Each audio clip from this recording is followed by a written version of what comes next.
Kalimat wa kullu bid'atin itu ada kalimat tersembunyi di dalam, yaitu wa kullu bid'atin sayyi'atin. Setiap bid'ah yang buruk dia baru sesat. Guru saya itu pernah menjabat Menteri Agama Republik Indonesia di zaman presidennya Ibu Megawati. Lu kenal Ibu Megawati kan? Presiden kita kan dulu kan? Iya. Itu Menteri Agamanya guru saya di Jakarta, Profesor Agil Hussein Al-Munawwar. Orang cerdas betul. Kalau pernah belajar sama dia baru tahu tuh kecerdasannya. Kalau hanya dengar aja belum. Tapi saya pernah belajar langsung sama beliau tentang usul fikih. Cerdas betul. Ya Allah, gimana cara belajarnya? Amatan dari Ummul Qura di Mekah Al-Mukarramah, 14 tahun di sana. Kata beliau, kullu bid'atin, di situ ada kalimat yang tersembunyi sebetulnya. Apa kalimat itu? Wa kullu bid'atin sayyi'atin, baru mengenal setiap perbuatan yang baru dalam agama yang buruk. Ada yang buruknya, lupa kalimat yang buruknya, jangan sampai lupa yang buruk, maka itu dia jadi sesat. Tapi kalau nggak buruk, ya enggak, Bapak Ibu yang dirahmati Allah. Paham Bu? Paham kan? Seperti contoh aja nih, contoh. Saya hanya kemukakan contoh-contoh saja. Bapak-bapak mau setuju atau tidak? Ini kan kita diskusi ngaji. Pertanyaannya, Bapak Ibu, apakah, ini saya bertanya, apakah perbuatan yang baru itu, yang baik, itu dilarang atau tidak oleh agama itu? Tidak ya? Tidak ya? Kunut subuh itu menurut sebagian saudara kita bid'ah tuh Pak. Kunut subuh tadi itu bapak-bapak, saya menurut sebagian saudara kita yang muslim itu gak pernah dicontohkan Nabi itu kunut tadi kan? Bapak-bapak kunut tadi? Iya, saya juga kunut. Itu gak dicontoh oleh Nabi itu Pak. Bid'ah itu Pak. Tapi kita lakukan kan? Bapak lakukan tadi?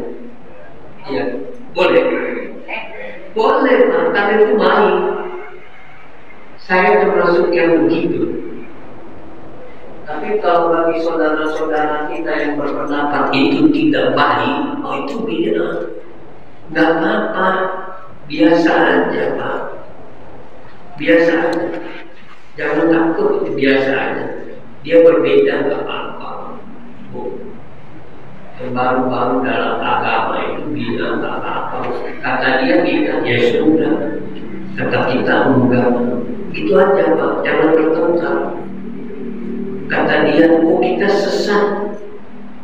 Sesat itu masuk neraka kita nggak apa-apa Pak. Biar dia aja yang masuk surga kelompoknya. Biar kita yang masuk dalam neraka kelompok dia yang tidak masuk surga. Itu hadis di sini.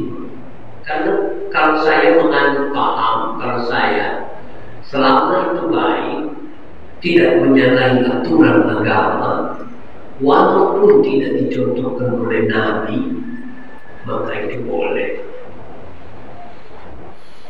Ada ibu yang kasih tahu? Sama dengan kasoman, boleh kata kasoman. Iya. Kalau saya mungkin, tapi kalau saudara-saudara bapak-bapak ibu kurang berkenan, ya sudah apa biasa. Karena dengan tema bid'ah ini kita jadi terkelompok Pak. Kita jadi terfilter, terkelompok-kelompok. Ini kelompok ini, kelompok ini, kelompok ini, kelompok ini. dikelompok-kelompokkan kita jadinya. Jadi kita nggak bersaudara lagi, seolah-olah kita sudah segan gitu, mau masuk ke situ segan, dia masuk ke kita juga segan. Segan aja bawaannya, karena berbeda pemahamannya. Padahal itu namanya pemahaman Bapak. Saya kasih contoh Pak, Ini Al-Quran Pak. Ini Al-Quran Pak. Bapak yang di pojok yang saya kenal. Ya Pak ya. Dia Al-Quran. Saya dengar katanya, kalau kita habis ngaji Al-Quran, kemudian kita cium Quran ini, kita ginikan, itu nggak ada contohnya dari Nabi. Gak ada contohnya Pak dari Nabi baca Quran beginikan. Itu bid'ah apa? Sesat itu Pak. Kata mereka, bukan kata saya, kata mereka.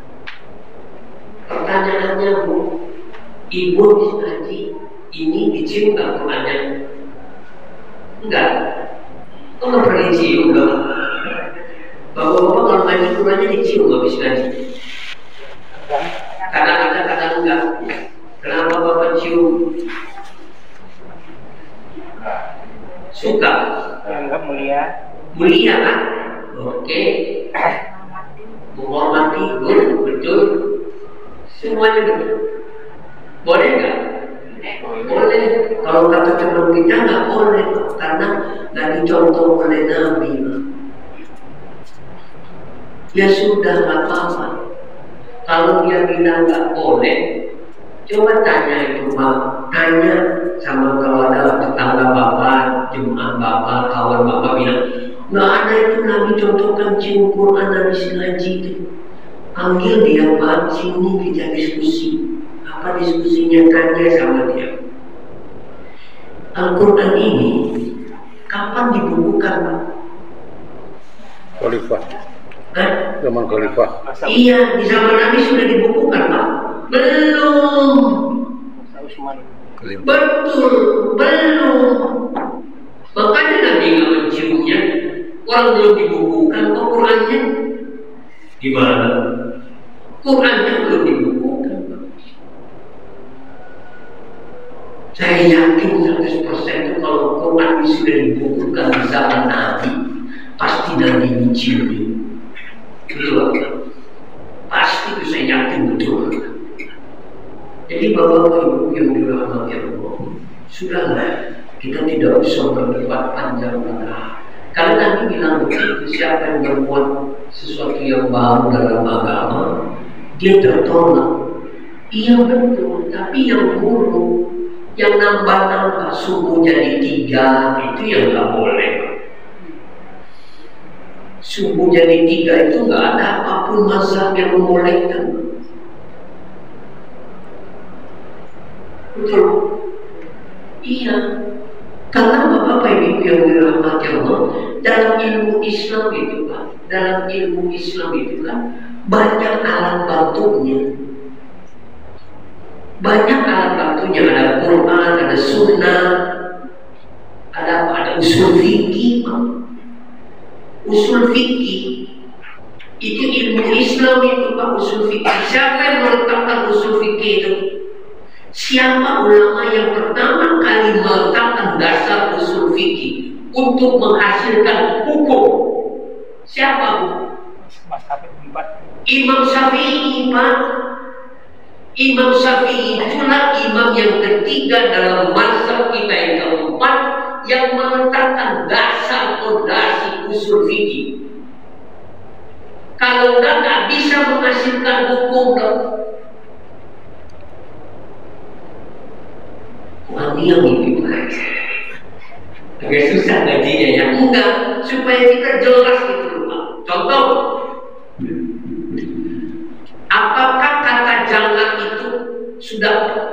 Contoh dalam Al-Quran begini, kata Allah begini, ya ayyuhalladzina amanu la yaskhar qawmun min qawmin asa beriman, kata Allah, janganlah kamu memperolok-olokkan seorang dengan perolok-olokkan seorang, jangan memperolok-olokkan kelompok yang lain. Janganlah memperolok-olok kelompok yang lain. Memperolok-olok jangan. Pertanyaannya, jangannya itu haram atau tidak? Jangan di situ haram atau tidak? Haram. Kalau saya bilang sama anak saya, sama murid saya, kamu jangan duduk di sini. Jangannya itu artinya apa? Jangan di sini. Larangan. Larangan. Yang bilang larangan itu siapa? Allah cuma bilang jangan, Pak. Janganlah. Janganlah sekelompok orang melakukan perolok-olokan kepada kelompok yang lain. Katanya cuma jangan. Jangannya itu apa hukumnya? Haram. Haram. Siapa yang bilang kaidah haram itu? Itulah usul fikih. Oh, pentingnya usul fikih begitu. Pentingnya usul fikih itu begitu. Taunya haram dari mana? Dari kaidah ulama dalam usul fikih yang menetapkannya. Usul fikih diciptakan oleh Imam Syafi'i, Pak. Jangan salah itu, Bu. Contoh, kata Allah dalam Al-Quran, wa atimmul hajja wal umrata lillah. Di situ ada kata perintah, Pak. Sempurnakanlah oleh kamu haji kamu, wal umrah, dan umrah kamu karena Allah. Di situ ada perintah, Pak. Nah, kata para ulama, perintahnya ini menuntut berulang atau tidak?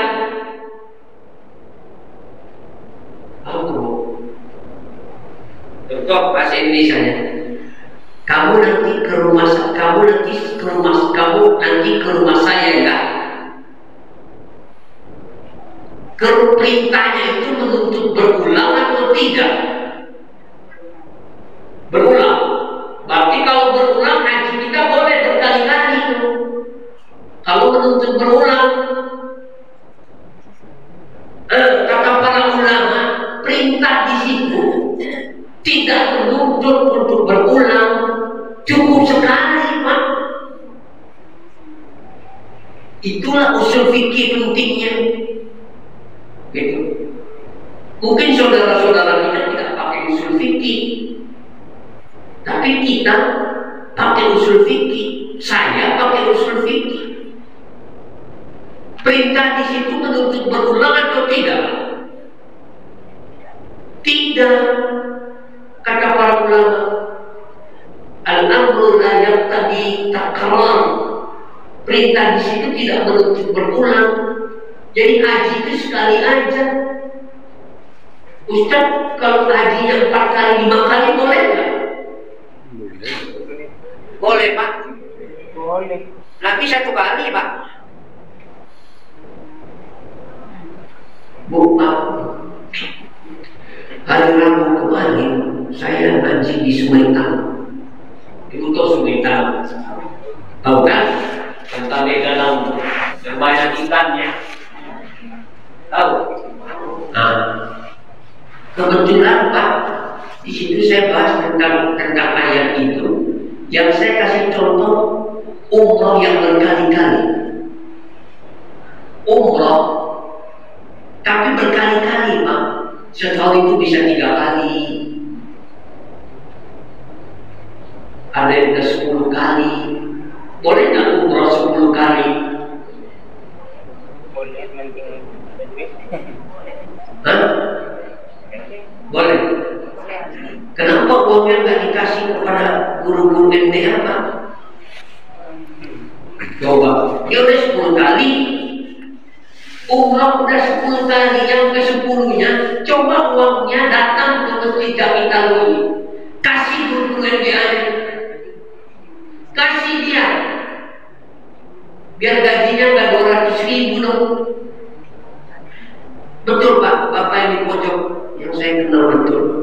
Setuju Pak? Iya. Udah 10 kali Pak, kecuali baru 2 kali aja oke lah dia belum puas. Ini udah 10 kali. Orang Indonesia itu umrohnya aja ada 10 sampai 15 kali Pak, hajinya aja sampai 5 kali. Gimana uang itu datang ke masjid kamu ini? Mana guru-guru MDA? Kasih dia uangnya. Mana manfaat lebih besarnya Pak? Mana manfaat yang lebih besarnya Pak? Dikasih. Hah? Dikasih karena dia sudah 10 kali umrohnya. Ustaz, bukankah Nabi pernah bersabda satu umroh dengan umroh yang lain bisa menghapuskan dosa? Betul. Nabi bilang begitu. Umroh pertama, umroh kedua menghapuskan dosa. Betul. Tapi dia sudah 10 kali Pak, sudah banyak. Datang ke MDA sini, Masjid Jami Tahu ini. Kasih, ambil guru MDA. Ada berapa guru MDA? 10 orang. Kasih dia 3 juta, pas 30 juta. Itu manfaatnya lebih besar menurut saya. Menurut saya ya. Karena dia sudah 10 kali umrohnya. Lain hal cuma baru 2 kali. Waktu saya majelis Sungai Tanah itu, ibu-ibu di situ nggak setuju Pak. Berdebat saya, ibu-ibu di pojok. Ustaz, saya nggak setuju. Kenapa nggak setuju? Saya bilang begini Ustaz, kemiskinan itu memang tetap terus ada. Betul, kemiskinan itu tetap terus ada, tapi kita entaskan dia dong. Betul Pak ya? Kan kita ingin mengentaskan kemiskinan, kita entaskan dia. Entaskan itu apa dia?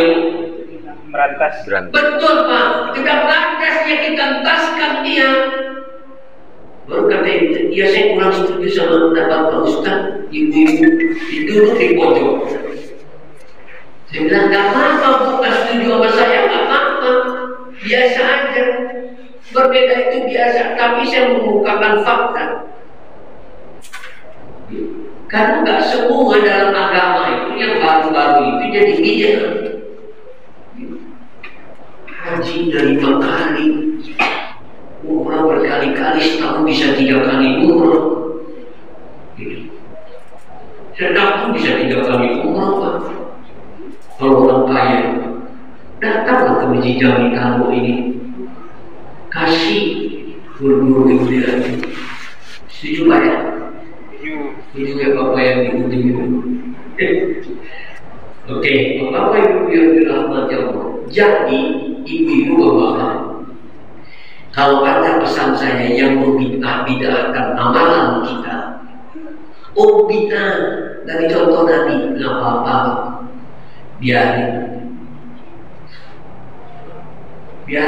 nggak apa-apa, kita jalan terus saja, terus saja. Jangan kali itu zikir tadi nih, zikir subuh nih, zikir imam kita zikir, baca la ilaha illallah, la ilaha illallah. Ini contoh Nabi Pak. Nabi pernah zikir bersama di subuh? Gak pernah Pak, cari dari mana? Kalau pernah Nabi berzikir di situ, dipimpin lagi zikirnya, keras-keras lagi zikirnya, la ilaha illallah. Apalagi di pondok saya itu Nabi, zikirnya keras betul. Jangankan subuh, di subuh asar semuanya zikirnya keras, dipimpin oleh imam.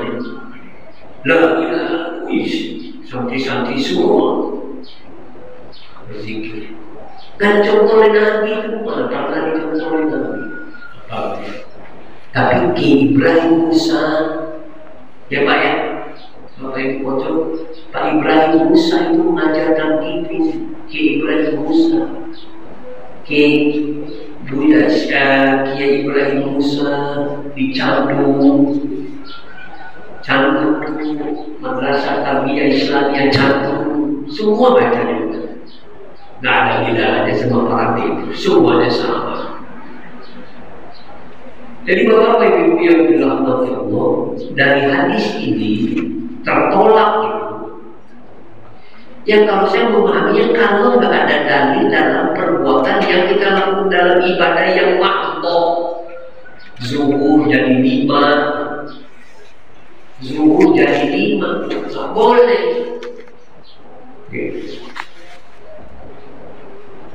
Tapi segala sesuatu yang boleh, yang kira-kira dianggap bid'ah sama orang, kalau kita itu baik, ya sudahlah, kita aja lakukan, terus aja lakukan. Jangan jadi takut beribadah ini dan diterima. Jangan, kita yakin kita diterima. Saudara kita gimana tuh Ustaz? Dia juga diterima. Kita diterima amal ibadah. Pak Bu, surga itu luasnya semana sih luasnya? Luasnya semana surga itu? Hah? Seluas langit dan bumi kan Pak, masa buat dia aja? Luas Pak, seluas langit bumi ini surga, masa buat kita aja? Buat dia juga dong. Dia mengatakan buat kita juga dong. Udah gampang kan Bu? Gampang Bu. Jadi jangan katakan itu bid'ah. Sedikit bid'ah, sedikit bid'ah. Padahal nggak ngerti kok. Bid'ah aja. Menyampaikan pendapat aja dikatakan kita salah. Nggak apa-apa Bu. Jangan khawatir. Jangan khawatir. Nanti hadis yang ke-6, nanti kita diskusi. Kalau ada diskusi, hadis ke-6, saya sampaikan hadis ke-6, Nabi bersabda dari Abdullah bin Muhammad bin Bashir, Nabi bersabda begini, kata beliau, saya pernah dengar Nabi berkata begini, Innal halala bayyinun wa innal harama bayyinun wa ma bainahuma umurun mushtabihat la ya'lamuhunna katsirun minan nas. Sesungguhnya yang halal sudah jelas, yang haram sudah jelas. Di antara yang halal dan yang haram ada yang syubhat. Banyak orang tak tahu. Banyak orang yang tak tahu tentang yang syubhat. Faman ittaqa asyubhat, barang siapa yang berhati-hati terhadap yang syubhat, maka dia akan terlindung dalam agama dan kehormatan. Tapi siapa yang terjatuh kepada yang syubhat, maka dia terjatuh kepada yang haram. Sebagaimana kata Nabi, pengembala yang mengembala di sekitar tanah yang dilarang, dan dia hampir-hampir terjerembab ke situ. Dan setiap raja memiliki tanah larangan, dan ketahuilah tanah larangan itu adalah yang diharamkan Allah. Ketahuilah bahwa dalam diri manusia, kata Nabi, itu ada segumpal daging. Jika baik daging itu, baiklah seluruh tubuhnya, dan jika buruk daging itu, maka tubuh akan rusak, dan itulah adalah hati. Jadi kata Nabi, ini halal jelas, ini haram jelas, di tengahnya ada yang syubhat. Yang melakukan yang syubhat, dia akan jatuh kepada yang haram. Sebagaimana ada tanah yang diharamkan, ada tanah yang kira-kira bisa menjebakkan dia sangat hati-hati di situ. Ada tanah larangan, jangan ke situ. Tapi kalau ke situ kita bisa jatuh di situ, ke tanah larangan. Itulah tanah larangan, itu adalah yang diharamkan. Halal jelas. Bukan mana yang banyak yang kurang ini, yang diharamkan atau dihalalkan? Yang diharamkan, kalau diharamkan dikit. Yang diharamkan dikit, carilah apa yang diharamkan itu. Daging babi. Daging babi bagian yang diharamkan Allah itu. Babi itu haram. Kulitnya haram. Haram. Kulitnya. Dia katanya daging. Di Quran dikatakan daging. Dagingnya apa? Bukan kulitnya. Kalau kita nggak belajar balaghah, ilmu pesantren saya keluarin itu, Pak. Kalau kita nggak belajar balaghah, nanti kita mengatakan hanya daging, Pak. Padahal bukan. Yang dimaksudkan itu kata Allah adalah bahwa disebutkan sebagian zikrul juz'i wa iradatul kulli. Itu dalam ilmu balaghah itu, Pak. Ilmu di pesantren itu, Pak, yang dipelajari itu, Pak. Yang Allah sebutkan sebahagian, tapi yang dimaksud adalah kesemuanya. Yang Allah sebutkan itu sebahagian dagingnya aja, dagingnya, tapi yang dimaksudkan adalah semua babi itu halal. Kulitnya kah, tulangnya kah, halal itu babi. Ini halal, ini halal. Yang tengah-tengah ada yang syubhat. Syubhat itu apa sih artinya? Abu-abu. Ragukan. Diragukan abu-abu. Ragu Pak ya, nggak jelas itu dari mana uangnya, nggak jelas rezeki itu ragu-ragu. Ini halal, ini haram. Hati-hati kata Nabi, ada yang syubhat, nggak jelas, jangan dimakan. Ustaz, yang haram aja susah, gimana yang halal? Itu salah. Itu salah tuh. Halal apa saja nggak boleh. Halal jelas, haram jelas. Tapi ada yang syubhat, boleh. Contoh, di meja saya ini ada air teh panas.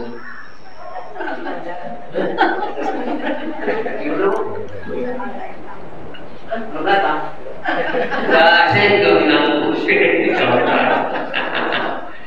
misalnya ini saya lagi ngaji gini, kemudian ada air teh di sini. Yang tahu ini enggak, saya contoh. Saya lagi ngaji gini, tiba-tiba ada yang nganter teh panas di meja saya, Pak. Tanpa dia bilang ke saya. Kan ustaznya nggak bilang naruh teh di sini. Ini ustaz nggak bilang, Pak, dia naruhnya ke sini. Ini dilalahnya buat siapa air ini? Buat saya. Ini milik saya airnya. Walaupun pengurus masjidnya nggak bilang ini buat saya. Pak, Bu. Ini pengurus nganter teh ke meja saya lagi ngaji gini. Itu artinya ini air buat saya. Walaupun dia nggak bilang kepada saya. Tiba-tiba Bapak ambil air saya di sini, saya lagi duduk di sini. Bapak minum. Itu halal atau haram? Haram. Haram. Bapak yang kecil-kecil. Iya. Hah? Haram. Subhat. Subhat. Kemudian saya. Iya. Halal. Gimana? Ini contoh sederhana aja. Saya lagi ngaji, ada pengurus yang air teh di meja saya. Walaupun dia tidak bilang, beliau tidak bilang ini buat saya, pasti di dalilnya buat saya. Ini udah milik saya dong. Betul kan? Tapi Bapak ambil, Bapak minum. Pertanyaannya, masuk yang mana? Yang halal, yang haram, atau yang subhat? Oh halal, Bu. Yang saya Haram. bukan airnya. Caranya dia. Bukan airnya air teh. Tapi caranya. Nah, diambil di teh saya di sini dong, tanpa izin ke saya dong. Boleh, Bu? Kenapa nggak boleh? Nah ini buat saya kan, bukan buat dia. Lain hal kalau dia minta airnya saya baru. Baru. Jadi yang sederhana aja. Contoh-contoh sederhana aja dalam hidup. Gimana? Ini katanya Ustaz, Apa? ini kalau ada sembarangan di luar, kita mau dulu, kebetulan kita pakai aja gitu. Kan minjem, Bu. Nah, ada bilang minjam nggak ada? Tanpa izin. Tanpa izin, ya kan tidak gaul lagi. Ini kan tidak gaul lagi, kita kan tidak merusaknya. Makanya di masjid-masjid sekarang sudah banyak sendal-sendal. Contoh. Kalau Bapak sholat ke Paraga itu Pak, itu kalau zuhur itu kadang-kadang sendal kita bisa ketukar itu Pak.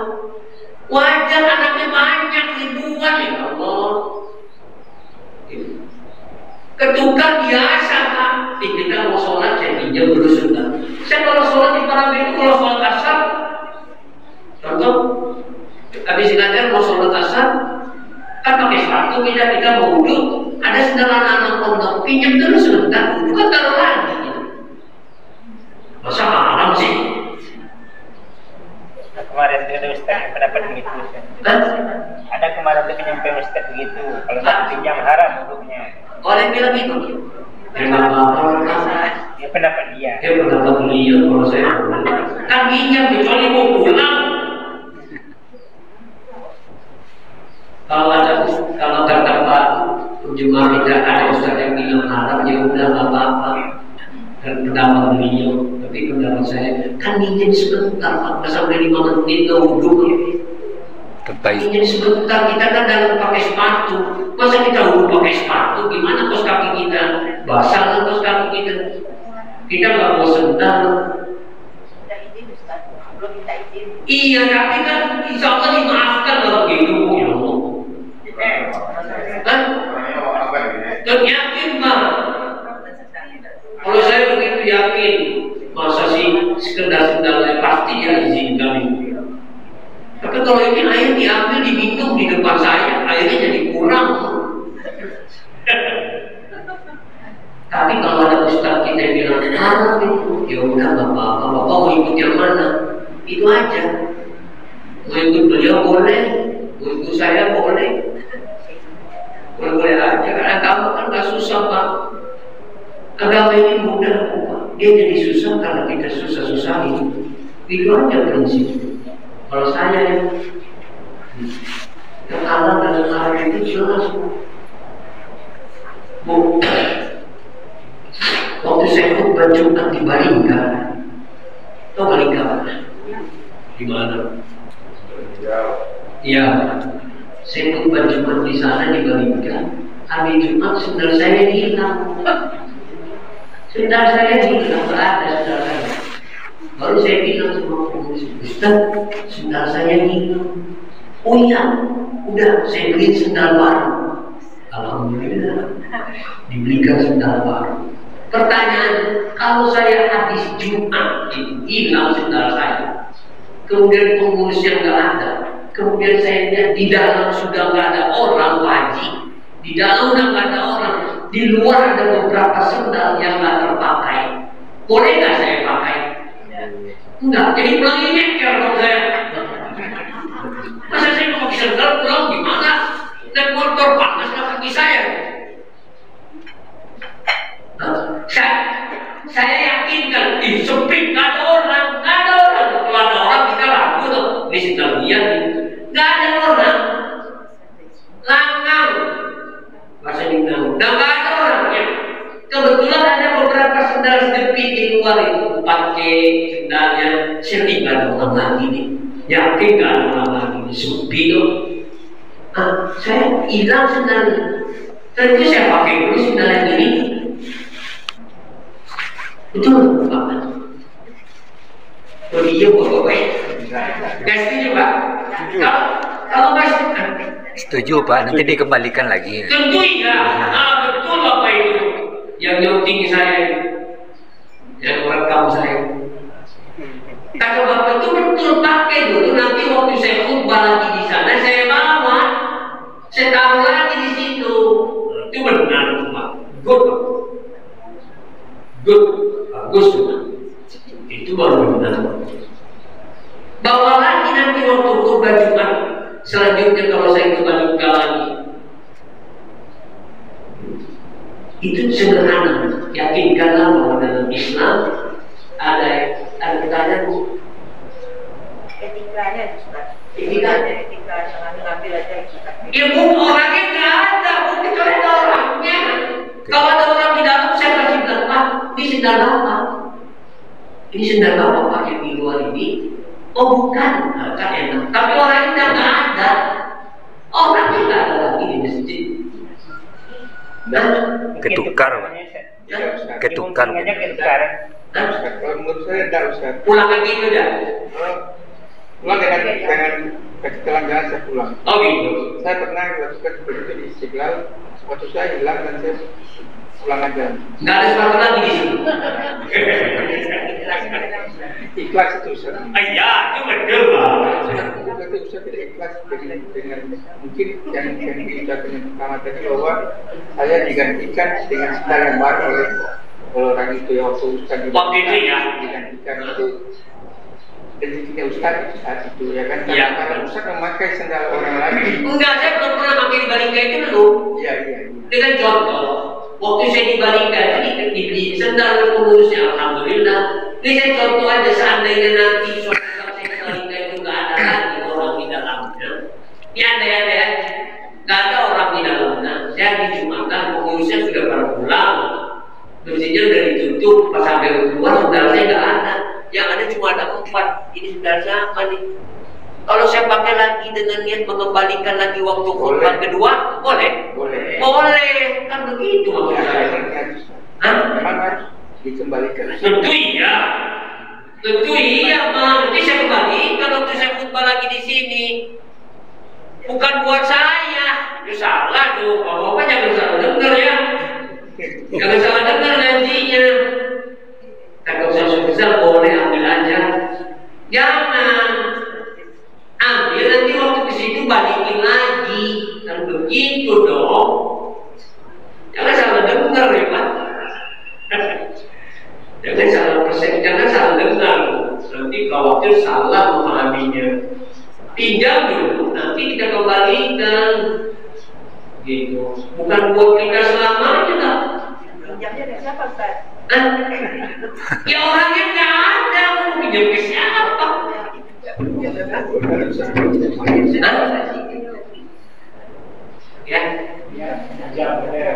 iya, tentu iya. Jangan dipersulit nanti agama jadi sulit, dan juga jangan dipermudah nanti agama jadi mudah. Itu aja Pak. Kalian berkaitan dengan hadis ini Ustaz, innal halal bayyinun. Sesungguhnya yang halal itu udah jelas, yang haram itu udah jelas. Bapak pernah makan di kampung Cina apa Ustaz? Di kampung Cina itu ada rumah makan apa Ustaz? Bukan. Makanan barat itu apa, pizzaan? Pernah Ustaz lewat itu Ustaz? Di kampung Cina, BRI ke bawah dikit. Ada pizzaan kan? Kan ada pizzaan. Betul nggak sih? Orang gue gitu. Pernah ke sana. Lewatin pernah? Nggak diperhatikan jadi ragu. Oh, jadi ragu. Pertanyaannya Bu, kalau kita makan pizzaan itu halal atau haram? Halal. Hah? Halal. Tergantung. Halal Pak, kenapa halal?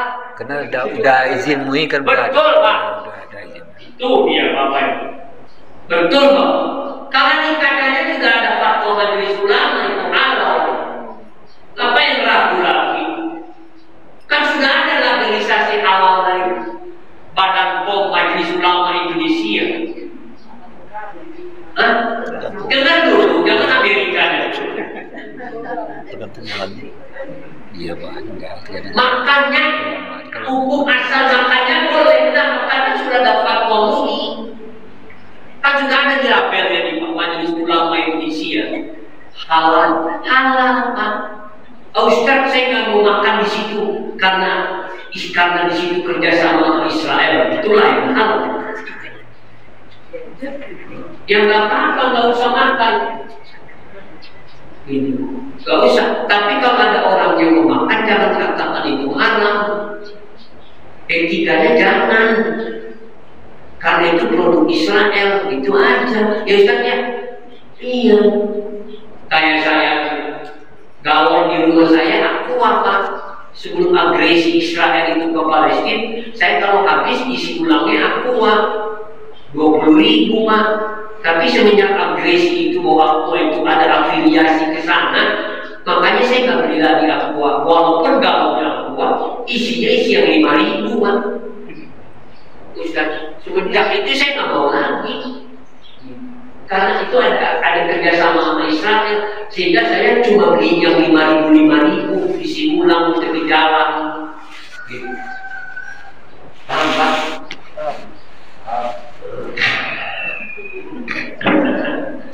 Karena dia jelas, karena dalam agama itu kadang-kadang juga jelas, halal jelas, haram jelas, tapi ingat ada yang subhan, yang nggak jelas, yang nggak jelas itu tidak jauhi, karena berpengaruh dalam ibadah, berpengaruh dalam ibadah kita, yakinkan sangat berkaitan dengan ibadah kita. Terima kasih Bapak Ibu, sudah jam 6:25, sudah lewat subuh. Kalau ada yang mau bertanya silakan. Kita langsung hati Ustaz. Iya. Kita menyimpan, kita menemu barang gitu kan Ustaz. Nemu barang. Misalnya gitu. Nemu barang emas di jalan. Emas dia apa uang? Oke, nemu barang boleh. Barang berharga gitu ya, berharga. Kita simpan di rumah. Kenapa disimpan?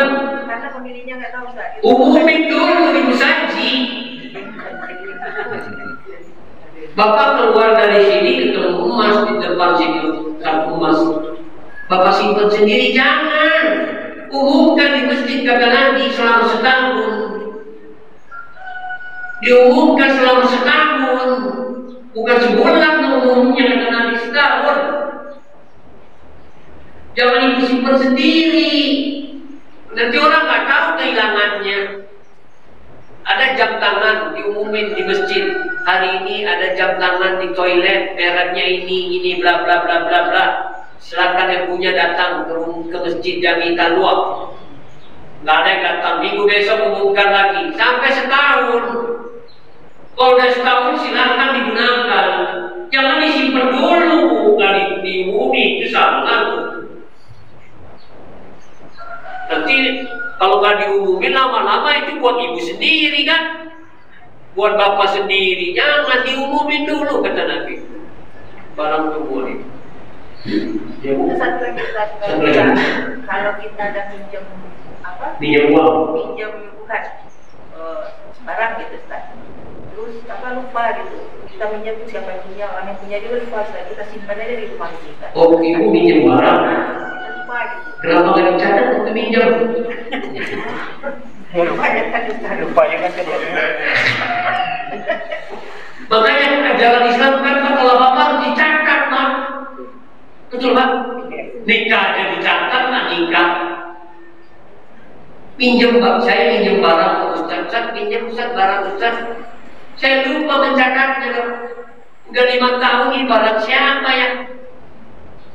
Itulah dia bahayanya kalau nggak dicatat. Makanya Islam perlu mencatat. Ustaz, gimana kalau sudah terjadi itu saya belum mencatat, udah pinjam aja. Dia mudah-mudahan diampunkan Allah. Mudah-mudahan. Makanya mudah-mudahan sih. Mudah-mudahan dimaafkan. Itu termasuk subhan. Mudah-mudahan itu dimaafkan Allah. Karena ibu intinya jelas. Ibu kan pinjam ke orang barangnya, tapi ibu lupa ada orangnya siapa. Kok bisa lupa ya pinjam ibu barang? Salahmu. Ya mudah-mudahan dimaafkan Allah. Itu aja. Kedepannya harus dicatat Pak. Pinjaman itu harus dicatat. Pinjam uang aja dicatat kok. Karena tidak biasa kita. Gimana Pak? Karena tidak biasa. Oh tidak biasa. Andaikan hari ini saya mau makan sayur ya. Sayur. Sayur itulah sayur paku. Nah sayur paku itu tumbuh bebas di alam gitu. Kemudian tumbuhnya di salah satu para orang gitu ya, sebun orang.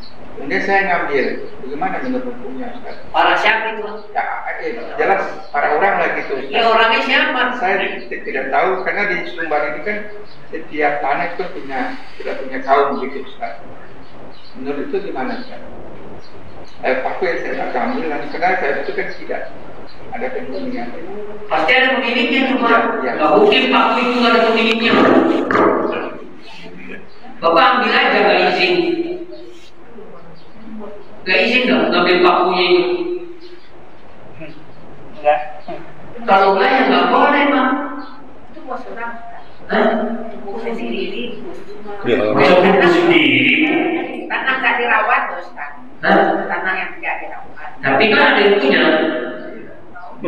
Ada yang punya tanahnya. Ya ada yang punya nggak tanahnya. Kita tapi ada yang punya. Ada. Kalau ada ya izin apa cuma paku aja kan. Iya. Kan kita ingin yang halal. Kayu salis lainnya dia ambil. Makanya jauhkan yang subhat, Pak. Siapa punya ya? Kalau nggak usah ambil paku itu, beli aja sewa paku di warung dan selesai. Pasti punya orang yang bukan pasti bu. Hah? Buah kan ini. Iya orang. Ya kita izin lah. Tidak Pak, ini aja. Subhat itu Pak, kuncinya tanya dengan nurani aja. Tanya dengan hati nurani sendiri. Kita kan punya hati nurani yang nggak bisa dibohongi. Nurani itu nggak bisa dibohongi bu. Nama juga nurani, nur cahaya.